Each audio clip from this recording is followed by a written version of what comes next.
ہر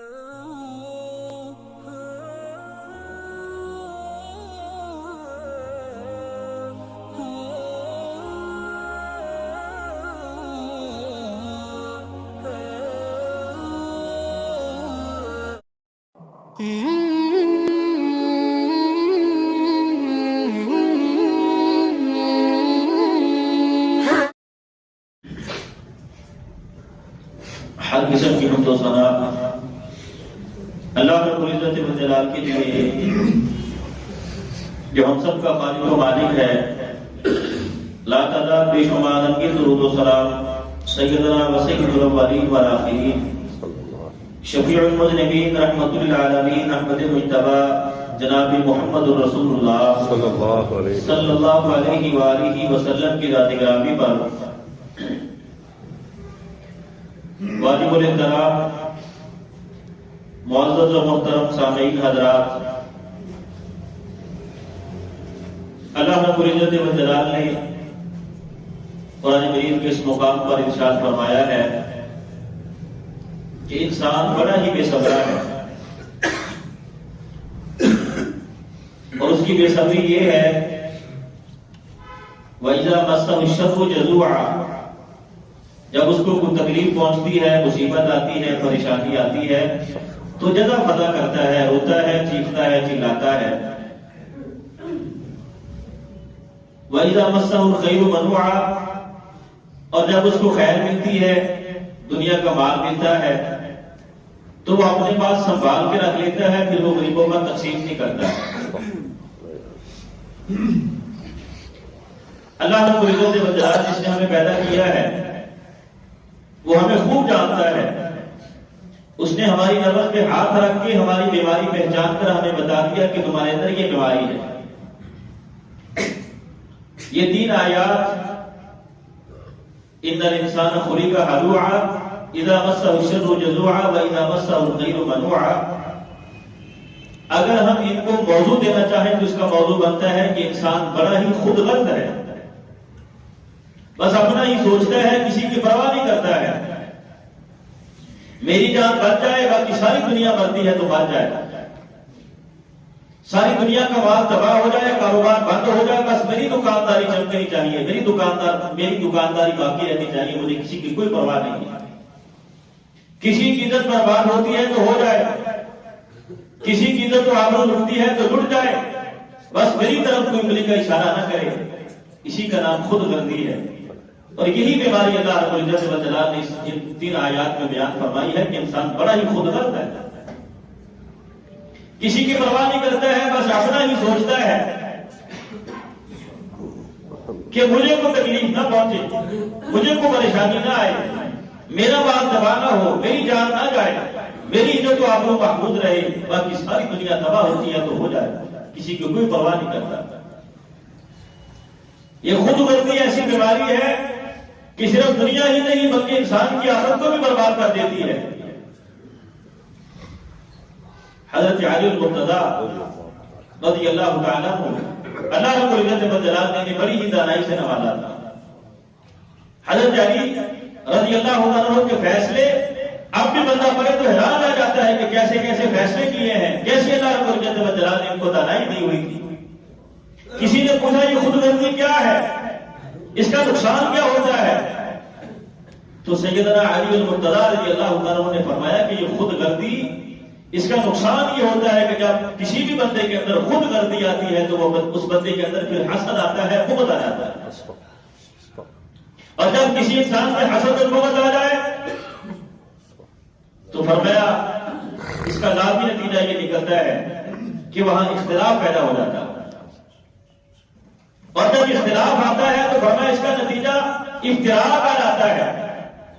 یعنی جب اختلاف ہوتا ہے تو پھر افتراق یہ ہے کہ پھر رشتے ٹوٹ جاتے ہیں، رشتوں کا تقدس ختم ہو جاتا ہے، لوگ اپنے سے منہ موڑ لیتے ہیں.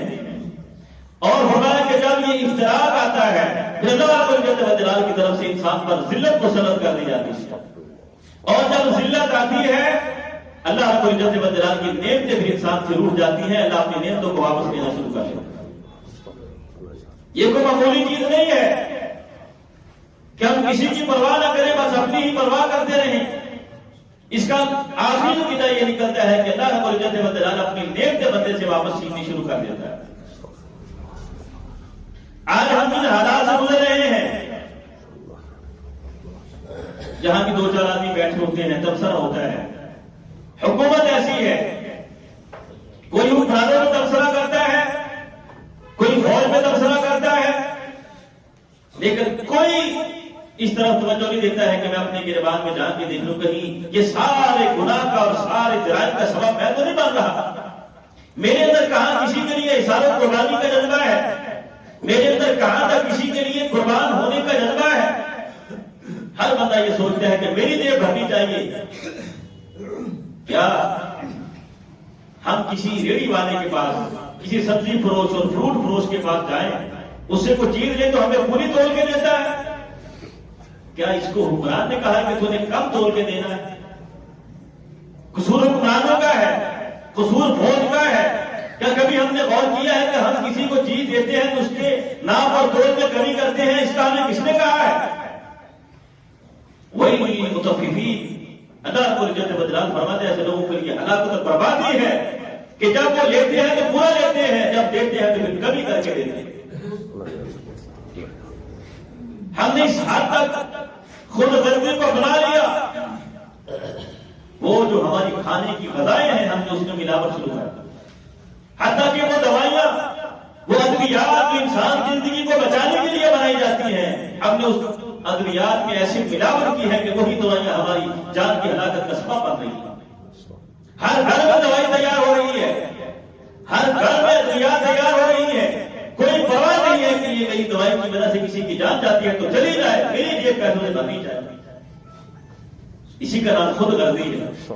کسی کی جان جاتی ہے چلی جائے، میری جان بچ جائے، میرے پاس مال آ جائے، میرے پاس دولت آ جائے، میرے پاس سہولیات موجود ہوں، کسی کی جان کی کوئی پرواہ نہیں. اسی کا نام خود غرضی. کیا ہمارے ملک میں نشاور چیزیں نہیں بیچی جاتی ہیں؟ وہ بیچنے والے کون ہیں؟ ہم ہی تو ہیں. ہمارے ملک کا بیڑا غرق ہوتا ہے، ہو جائے، لیکن ہمارے پاس مان آنا چاہیے. اور وہی صحیح کسر ہماری بینکوں نے نکال دی.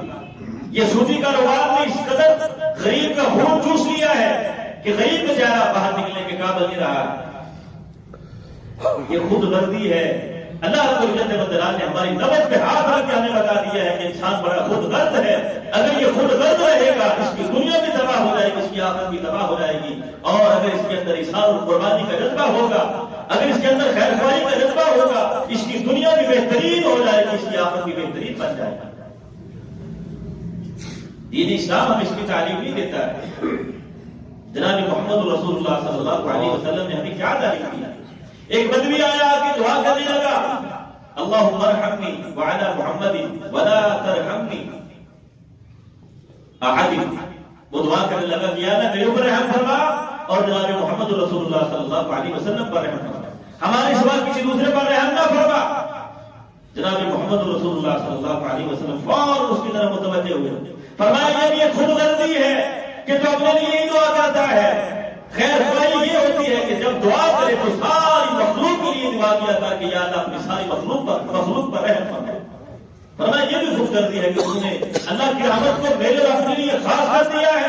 ساری دنیا کے لیے، ساری مخلوق کے لیے دعا کیوں نہیں کرتا ہے کہ یا اللہ ساری مخلوق پر رحم فرما. جناب محمد رسول اللہ صلی اللہ علیہ وسلم نے یہ تعلیم دے دی ہمیں کہ تمہاری عبادات میں بھی ایسی خود غرضی نہ ہو. جب دعا کرو تو ساری مخلوق کے لیے دعا کیا کرو، سارے مسلمانوں کے لیے دعا کیا کرو، ساری امت کے لیے دعا کیا کرو. اسلام ہمیں خود غرض نہیں بناتا ہے. اسلام کہتا ہے تیرے پاس جو چیز ہے اگر اس کے ذریعے کسی کی جان بچتی ہے تو بچا. اسلام ہمیں تعلیم یہ دیتا ہے. جناب محمد رسول اللہ صلی اللہ علیہ وسلم نے فرمایا جو بندہ دنیا میں اپنے کسی مسلمان بھائی کو لباس پہناتا ہے میں اس سے وعدہ کرتا ہوں کہ اللہ رب العالمین اسے جنت کا لباس پہنائے گا.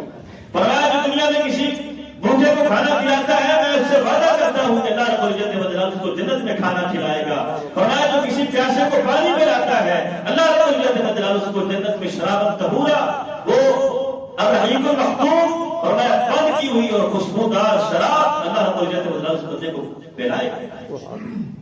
دین اسلام ہمیں یہ تعلیم دیتا ہے. جناب محمد رسول اللہ صلی اللہ علیہ وسلم نے فرمایا تھا اشری قبیلے کے بارے میں، فرمایا اشری قبیلہ مجھ سے ہے اور میں ان سے ہوں. کیوں؟ اس لیے کہ ہمارے یہ ایسے گھر ہیں، یہ ایسے لوگ ہیں، ان کے 10 گھر ہیں، اگر 6 گھروں میں کھانا نہیں ہوتا ہے، 4 گھروں میں کھانا ہوتا ہے، تو وہ 10 کے 10 گھر مل کے وہ سارا کھانا تقسیم کر کے کھا لیں گے۔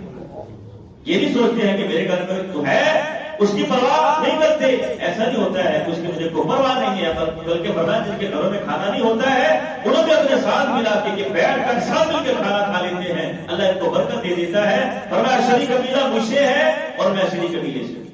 یہ نسبت کی ہے صرف اس وجہ سے کہ یہ خود غرض لوگ نہیں ہیں، یہ قربانی دینے والے لوگ ہیں، اشاعت کرنے والے لوگ ہیں، خیر خواہی کا جذبہ بھی اندر رکھنے والے لوگ ہیں۔ فرمایا یہ مجھ سے ہے، میں ان سے۔ اسلام سے پہلے بھی نکاح ہوتا تھا، ایک نکاح ہوتا تھا جسے نکاح متع کہا جاتا ہے۔ نکاح متع چند دنوں کے لیے کسی عورت سے نکاح کر لیا، جب اپنی غرض پوری ہو جائے تو اس کو چھوڑ دینا۔ جناب محمد رسول اللہ صلی اللہ علیہ وسلم نے اس نکاح کو ختم کر دیا۔ فرمایا آج کے بعد نکاح متع حرام ہے، اس لیے کہ اس نکاح میں خود غرضی ہے، اپنی غرض کو پورا کرنے کے بعد اس عورت کو چھوڑ دیا جاتا ہے۔ اسلام مسلمانوں کے اندر خود غرضی پیدا نہیں کرنا چاہتا۔ فرمایا کہ کسی سے نکاح کرنا ہے تو پوری زندگی کے لیے نکاح کرنا ہے، ہمیشہ کے لیے اسے اپنے ساتھ رکھنا ہے۔ اب مکمل اس کی ضروریات تیرے ذمہ ہے، ہر طرح سے اس کی عزت و آبرو کی حفاظت تیرے ذمہ ہے۔ اگر اسے نکاح کرنا ہے تو ہمیشہ کے لیے نکاح کرنا ہے، پوری زندگی گزارنے کے لیے اسے نکاح کرنا ہے۔ نکاح متع اللہ کے رسول صلی اللہ علیہ وسلم نے ہمیشہ کے لیے حرام کر دیا، اس لیے کہ اس کے اندر خود غرضی آ گئی۔ انسان بڑا خود غرض ہے، لیکن جناب محمد رسول اللہ صلی اللہ علیہ وسلم اللہ رب العزت والجلال ہمیں تعلیم یہ دیتا ہے کہ اپنے اندر سے خود غرضی کو نکال دو، اشارہ قربانی کا جذبہ پیدا کرو، اپنے بھائیوں کے لیے خیر خواہی کا جذبہ پیدا کرو۔ حضرت عبداللہ بن زرید رضی اللہ عنہ آئے جناب محمد رسول اللہ صلی اللہ علیہ وسلم کے پاس مسلمان ہونے ہیں، اللہ کے رسول میں اسلام لانے کے لیے آیا ہوں، ہاتھ میں بیعت کرنا چاہتا ہوں اسلام پر۔ آپ نے اپنا ہاتھ باہر نکالا، جب وہ بیعت کرنے لگے تو ہاتھ پیچھے کر دیا۔ اللہ کے رسول یہ کیا؟ فرمایا کہ مجھ سے وعدہ کرو، اس بات کا وعدہ کرو کہ اسلام لانے کے بعد ہر مسلمان کی خیر خواہی اپنے اندر رکھو، کسی مسلمان کے بارے میں اپنے دل میں حسد اور بغض اور کینے کا شکار نہیں ہوگے۔ اس بات کا وعدہ کرو کہ تم تمام مسلمانوں کے لیے اپنے دل میں خیر خواہی کا جذبہ پیدا کرو۔ فرمایا اللہ کے رسول نے وعدہ کرا، پھر اللہ کے رسول نے اس کی بیعت کو قبول کیا، اسلام قبول کیا اور کیا۔ اسلام ہمیں یہ تعلیم دیتا ہے، اور یہ خود غرضی یہ پیدا کب ہوتی ہے؟ انسان کے اندر تھوڑا سا اقتدار آ جائے، اللہ کو عہدہ دے دے، انسان کرسی پہ بیٹھ جائے تو اس کے اندر خود غرضی پیدا ہو جاتی ہے۔ یہ اقتدار ایسی چیز ہے، عہدہ ایسی چیز ہے کہ انسان کو خود غرض بنا دیتا ہے، پھر انسان کو پرواہ نہیں ہوتی ہے، ساری دنیا مرتی ہے مر جائے، میرا اقتدار باقی رہنا چاہیے۔ کوئی جیتا ہے کہ کوئی مرتا ہے مرے، مجھے اس کی پرواہ نہیں ہے، بس میرا اقتدار باقی رہنا چاہیے۔ اللہ رب العزت والجلال نے اس کی بہترین مثال فرعون کی دی ہے کہ فرعون نے اپنے اقتدار کو بچانے کے لیے ایسا خود غرض تھا، اپنے اقتدار کو بچانے کے لیے فرعون نے 1 2 نہیں 70,000 بچوں کو قتل کیا تھا کہ میرا اقتدار باقی رہ سکے۔ ایسا خود غرض تھا، وہ 70,000 بچوں کو قتل کیا اس نے۔ صرف یہاں تک نہیں، اس کے گھر میں رہنے والی اس کی بیوی جب وہ موسیٰ نبی پر ایمان لے آتی ہے، اس کے ساتھ کیا ظلم نہیں کیا اس کے ساتھ کیا ظلم نہیں کیا اس نے؟ اس کے ہاتھوں پاؤں میں میخیں کاٹ دیتا۔ وَفِرْعَوْنَ ذِي الْأَوْتَادِ، اللہ کہتا ہے وہ فرعون جو میخوں مارا تھا، ہاتھ پاؤں میں میخیں کاٹ کے دھوپ میں اس کو لٹا دیتا تھا تاکہ ہل نہ پائے۔ لیکن اگر انسان اللہ کا ہو جائے تو اللہ انسان کو کبھی بھی یار مددگار نہیں چھوڑتا۔ وہ تو دھوپ پہ اپنی بیوی کو سیدہ آسیہ کو دھوپ پہ لٹا دیتا تھا، ہاتھ پاؤں میں میخیں کاٹ دیتا تھا، لیکن اللہ آسمانوں سے فرشتوں کو بھیجتا کہ جاؤ میری بندی ہے، اپنے پروں سے میری بندی پر سایہ کرو، اپنے پروں کو بچھا کے میری بندی پر سایہ کرو۔ کیا ظلم نے کیا اس نے؟ آخرکار اس نے ارادہ کیا کہ ایک پتھر اوپر سے ایک بہت بڑا پتھر گرا کر اس کو ہمیشہ کے لیے ختم کرنا، لیکن وہ بیوی اچانک مسکرانے لگی، فرعون کی طرف سے مارے بھی نہیں ہے، میخیں گاڑی جا رہی ہے، وہ مسکرانے لگی۔ تو فرعون کہتا ہے دیکھو اس کا دماغ پاگل ہو گیا، یہ مالک کی مسکراتی ہے. مفسرین کہتے ہیں اگر اس وقت وہ اللہ رب العزت بدرات سے فرعون کا محل مانگ لیتی تو اللہ اسی وقت فرعون کو تباہ کر کے وہ محل بھی آسیہ چھوڑ دیتا. لیکن اس نے کیا مانگا؟ رب ابن لی عندک بیتا فی الجنہ، یا اللہ مجھے تیرے پاس جنت میں گھر چاہیے. اللہ رب العزت بدرات کے ساتھ آسمانوں کو چیر کر اس کو جنت کا اس کا محل دکھا دیا کہ یہ محل میں نے تیرے لیے بنایا ہے. وہ کہتی ہے تو مجھے دیکھ کے ہنستا ہے، مذاق کرتا ہے کہ میں پاگل ہو گئی ہوں. تجھے کیا پتا کہ اللہ رب العزت بدرات نے مجھے میرا جنت میں جو محل ہے وہ محل دکھایا ہے، اس کو دیکھ کے خوش ہو رہی ہوں. اقتدار ایسی چیز ہے، میرا اقتدار بن جائے جو مرتا ہے مر جائے. پھر اقتدار ایسی چیز ہے، نہ باپ بیٹے کی پرواہ کرتا ہے نہ بیٹا باپ کی پرواہ کرتا ہے. اپنے اقتدار کو بچانے کے لیے باپ نے بیٹے کو قتل کیا، بیٹے نے باپ کو قتل کیا. یہی خود غرضی ہے. ایسا تندور بنایا تھا فرعون نے، جو اس کو نہیں مانتا تھا اس کو اس تندور میں جلا دیتا، اس تندور میں ڈال دیتا. اور وہ بی بی جس کو ماشتہ کہتے ہیں، کنگھی کرنے والے، فرعون کے گھر پہ رہتی ہے، ہاتھ سے کنگھی گرتی ہے، اللہ کا نام لے کے وہ کنگھی کو اٹھاتی، بسم اللہ پڑھ کے اس نے کنگھی کو اٹھایا. انسان اس کے دل میں جو ہوتا ہے، جب اچانک بندے کو تکلیف پہنچتی ہے تو جو اس کے اندر ہوتا ہے اس وقت وہی باہر نکلتا ہے. ہماری کیا حالت ہے؟ ہم گر جائیں، کوئی چیز گر جائے یا اچانک ہمیں کوئی چوٹ لگ جائے تو زبان پہ گالی آتی ہے، کبھی اللہ کا نام نہیں آتا. اگر دل میں اللہ کی محبت ہو تو پھر اللہ کا نام آتا ہے، پھر اللہ یاد آتا ہے. جیسی بھی تکلیف آ جائے، جیسی بھی پریشانی آ جائے، بندہ سنتا ہے، دیکھتا ہے، بندے کو پہنچتی ہے، بندہ فوراً اللہ کا نام لیتا ہے، کسی اور کا نام نہیں لیتا. اور ہم ایسے ہیں کہ ہماری زبان سے اس وقت گالی نکلتی ہے. ہاتھ سے کنگھی گری تو اللہ کا نام لے کے اٹھا لیا. فرعون نے کہا مجھے میرے گھر میں رہ کے، میرا کھا کے، میرا پہن کے، میری سلطنت میں زندگی گزارتے ہوئے تو اللہ کو پکارتی ہے.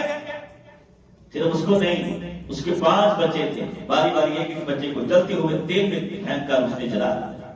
جب آخری بچے کی باری آئی جو نبی تھا، دودھ پینے والا تھا، ماں تھوڑا سا ہچکچائی تو وہ بچہ بولنے لگا، اے میری ماں اشبری انک علی الحق، گھبرانا نہیں، تو تیرے قدم نہ گھبرائے گا بلکہ ایک ثابت قدم ہے، اس لیے کہ تو حق پر ہے.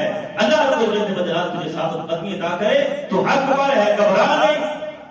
وہ ماں اپنے بچے کے ساتھ اس تیل میں چھلانگ لگا کے وہ بھی اللہ کے پاس پہنچ جاتا. میرا اقتدار بن جائے. یہ اقتدار ایسی چیز ہے کہ انسان کو خود غرض بنا دیتا ہے، انسان کسی کی پرواہ نہیں کرتا ہے. لیکن ہمارا دین، ہمارا مذہب، ہمارے نبی اور ہمارا اللہ رب العزت بدرات ہمیں کیا تعلیم دیتا ہے کہ تمہارے اندر خود غرضی نہیں ہونی چاہیے، تمہارے اندر خود غرضی نہیں ہونی چاہیے. آپ نے جو تعلیم اپنے صحابہ کو دی، صحابہ اکرام نے جناب محمد رسول اللہ صلی اللہ علیہ وسلم سے جو درس اور سبق سیکھا، ان کی زندگیاں ایسی مثالی زندگیاں ہیں. ہمیشہ یہی سوچا کہ جو کمایا ہے وہ مسلمانوں پر تقسیم کرنا ہے. ہمیشہ یہی دل میں خیال ہے کہ میں نے اپنے بھائی کے لیے خیر خواہی کرنی ہے، میں نے اپنے بھائی کا ہمیشہ ساتھ دینا ہے. جان نکل رہی ہے، پانی کا پیالہ منہ کو لگا ہوا ہے، قریبی دوسرے بھائی کے کرانے کی بات ہے. فرمایا مجھ سے زیادہ اس پانی کی ضرورت میرے بھائی کو ہے، جاؤ پہلے اس کو پانی پلاؤ. جب پیالہ اس کے منہ کو آیا تو آگے تیسرے کے کرانے کی آواز آئی. وہ کہتا ہے نہیں، اس پانی کی ضرورت مجھ سے بھی زیادہ میرے تیسرے بھائی کو. جب وہ پانی پلانے والا اس کے پاس گیا تو وہ جہاں میں شہادت نوش کر چکا تھا. واپس دوسرے کے پاس آیا تو وہ بھی اللہ رب العزت بدرات کو پیارا ہو گیا. جب پہلے کے پاس آیا تو وہ بھی اللہ رب العزت بدرات کو پیارا ہو گیا. کیا ہوتی ہے ایسی سارے قربانی کی مثالیں؟ یہ تعلیم تھی جناب محمد رسول اللہ صلی اللہ علیہ وسلم. میں کہتا ہوں اگر کسی نے جناب محمد رسول اللہ کا مقام و مرتبہ دیکھنا ہے، آپ کی تعلیمات کو دیکھیں کہ اللہ کے رسول نے کیا تعلیم دی ہے دنیا کو، کیا سکھا کے گیا ہے ہمیں، کیا پڑھا کے گیا ہے ہمیں، زندگی گزارنے کا کیسا طریقہ اور سلیقہ بتایا ہے جناب محمد رسول اللہ صلی اللہ علیہ وسلم. حضرت عبداللہ بن حذافہ دشمن کی قید میں ہیں، اور بھی ساتھی ہیں. سزائیں ہونے کے بعد آخرکار دشمن کہتا ہے کہ عبداللہ ایک بات پر تجھے رہائی دیتا، اگر تو میرے سر کا بوسہ لے لینا تجھے چھوڑنے کے لیے تیار. اپنی جان تو بچ رہی ہے، اگر خود غلط ہوتے تو کہتے ٹھیک ہے میری جان تو بچ رہی ہے، اور میں نہیں، تیرے سر کا بوسہ اس شخص پر دوں گا کہ اگر میرے سارے ساتھیوں کو چھوڑے گا، سب کو آزاد کرے گا تو پھر تیرے سر کا بوسہ دے گا۔ اس نے کہا ٹھیک ہے، اس کے سر کا بوسہ دیا، جتنے بھی اپنے مسلمان ساتھی قیدی تھے سب کو رہا کروایا اور مدینہ میں آئے۔ حضرت عمر فاروق کا دور خلافت رضی اللہ تعالیٰ آگے بتایا، حضرت عمر اعلان کرتے ہیں کہ اس وقت جو مسجد میں موجود ہے سارے باری باری عبداللہ بن حذافہ کے سر کا بوسہ تو یہ ایسا بندہ ہے کہ جو مسلمانوں کو دشمن کی قید سے رہائی دے کے آیا، ورنہ سب عبداللہ بن حذافہ کے سر کا بوسہ۔ دین اسلام ہمیں یہ تعلیم دیتا ہے، جناب محمد رسول اللہ صلی اللہ علیہ وسلم نے ہمیں کیا تعلیم دیتا ہے؟ خود اللہ کے رسول نے اپنا ایک نمونہ پیش کیا ہے، اسوہ پیش کیا ہے۔ سیدہ خدیجہ نے فرمایا جناب محمد رسول اللہ صلی اللہ علیہ وسلم کے بارے میں، جب پہلی مرتبہ فرشتہ آپ پر وحی لے کر آیا، اقرا بسم ربک الذی خلق، آپ گھبرائے ہوئے گھر میں آئے تو سیدہ نے تسلی کی نا الفاظ میں دی، واللہ لا یخزیک اللہ ابدا، اللہ کی قسم کھا کے کہتی ہوں کہ اللہ کبھی آپ کو رسوا نہیں ہونے دے گا، اللہ کی قسم کھا کے کہتی ہوں کہ اللہ کبھی آپ کو رسوا نہیں ہونے دے گا۔ کیوں؟ انک لتصل الرحم، آپ صلہ رحمی کرنے والے ہیں، لوگ تو رشتے توڑتے ہیں، آپ ہمیشہ رشتوں کو جوڑنے والے ہیں۔ وتحمل الکل، اور آپ غریبوں کا کمزوروں کا بوجھ اٹھانے والے ہیں۔ وتقری الضیف، مہمانوں کی مہمان نوازی کرنے والے ہیں۔ وتعین علی نوائب الحق، اور ہمیشہ حق کا ساتھ دینے والے ہیں۔ اور جناب محمد رسول اللہ صلی اللہ علیہ وسلم نے فرمایا لوگوں میری مثال اور تمہاری مثال ایسے ہے جیسے کوئی بندہ آگ جلاتا ہے، رات کے اندھیرے میں آگ جلاتا ہے، پروانے اس آگ میں گرتے ہیں اور وہ اپنے ہاتھ سے ان کو پکڑ کے پیچھے کرتا ہے کہ بچ جاؤ بچ جاؤ گی، آگ ہے جلا دے گی تمہیں۔ فرمایا میری مثال بھی ایسی، میں جہنم کے کنارے پہ کھڑا ہوں، تمہارے بازو سے پکڑ پکڑ کے تمہیں کھینچ رہا ہوں کہ بچ جاؤ جہنم سے، بچ جاؤ اللہ کے عذاب سے۔ یہ تعلیم دی ہے جناب محمد رسول اللہ صلی اللہ علیہ وسلم، اور سکھایا ہے ہمیں کہ میں خود غلط بن کے نہیں آیا ہوں بلکہ میں تمہاری خیر خواہی کا جذبہ لے کے دنیا میں آیا، مجھے اللہ رب الجلال نے تمہارے لیے خیر خواہ بنا کے بھیجا ہے، میرے اندر خود غلطی نہیں ہے۔ فرمایا جنت میں ایک آدمی آئے گا، وہ بڑا اچھل کود رہا ہوگا، بڑی چھلانگیں لگا رہا ہوگا، لوگ دیکھیں گے یاد ہے یہ بھی جنت میں آ گیا، اس کے پاس کوئی اچھے عمل نہیں تھے، ہم نے کبھی اس کو زیادہ نمازیں پڑھتے نہیں دیکھا تھا، یہ بھی جنت میں آ گیا۔ اللہ رب العزت فرمائے کہ ہاں یہ بھی جنت میں آ گیا، اس کے اندر ایک نیکی تھی کہ اس کے اندر لوگوں کی خیر خواہی کا جذبہ تھا، یہ خود غلط نہیں تھا، لوگوں کی خیر خواہی کا جذبہ تھا اس بچے کے اندر۔ یہ دیکھتا راستے میں درخت کھڑا ہے، مسافروں کو گزرنے والوں کو تنگ کرتا ہے، ہاتھ میں کلہاڑا لے کے اس نے اس درخت کو کاٹ دیا، اس کو صاف کر دیا، لوگوں کا گزرنے کا راستہ صاف ہو گیا، اس کی یہ نیکی اس کو جنت میں لے کے آئی۔ اس نے دیکھا راستے میں کو روڑے پڑے ہیں، گزرنے والوں کو تکلیف اور مشکل ہوتی ہے، اس نے وہ راستہ صاف کر دیا، اس کی یہ نیکی ہے، یہ خیر خواہی کا جذبہ ہے کہ اللہ رب العزت بندے کو جنت میں جگہ عطا کرتا ہے۔ آج ہم خود برد ہیں، یہی وجہ ہے کہ اللہ رب العزت کی نعمتیں ہم سے روٹ رہی ہیں، وہ پروردگار بھی ہم سے روٹ چکا ہے، ہمارا رب بھی ہم سے ناراض ہے، اور اس ناراضگی کی وجہ سے اس نے اپنی نعمتیں ہم سے واپس چھیننا شروع کر دی ہے۔